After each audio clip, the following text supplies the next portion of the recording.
Here's some of the stories trending this week at NASA.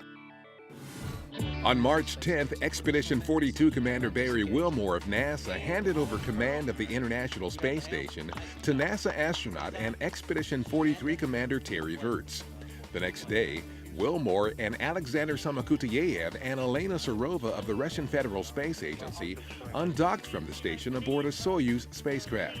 Several hours later, the trio landed safely in Kazakhstan, completing 167 days in space since launching in September 2014. The one-year crew, which includes NASA's Scott Kelly, continues pre-flight preparations in Russia for its launch to the station later this month. Kelly and Gennady Padalka and Mikhail Kornienko of the Russian Federal Space Agency are set to launch March 27th Eastern Time to the station. Kelly and Kornienko will spend a year aboard the orbiting laboratory conducting research on the effects of long-duration space travel on the human body.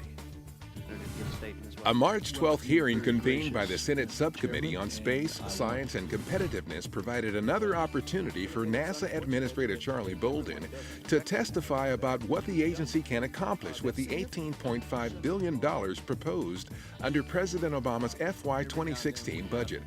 The funding will support further work on human missions to an asteroid and to Mars, round trips to the International Space Station for American astronauts on commercial vehicles launched from Florida, improvements on Earth to aviation and climate, and more.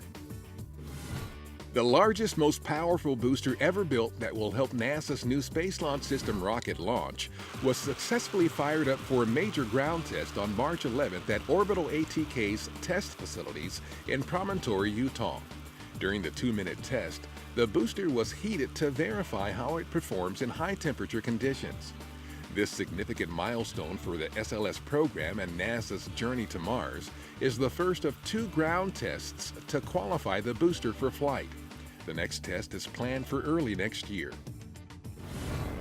NASA's magnetospheric multiscale mission launched March 12th aboard a United Launch Alliance Atlas V rocket from Cape Canaveral Air Force Station in Florida. The mission's 4 identical observatories will orbit Earth, providing the first ever 3-dimensional view of magnetic reconnection, a fundamental process that occurs throughout the universe during which interaction between magnetic fields results in explosive energy that can accelerate particles to nearly the speed of light. NASA Associate Administrator for Human Exploration and Operations Bill Gerstenmaier attended a March 12th media event at Bigelow Aerospace in Las Vegas to showcase the Bigelow Expandable Activity Module, or BEAM. The expandable test space habitat is scheduled for launch later this year to the International Space Station on the 8th SpaceX resupply mission. The beam will be attached to the station's Tranquility node for a 2-year technology demonstration.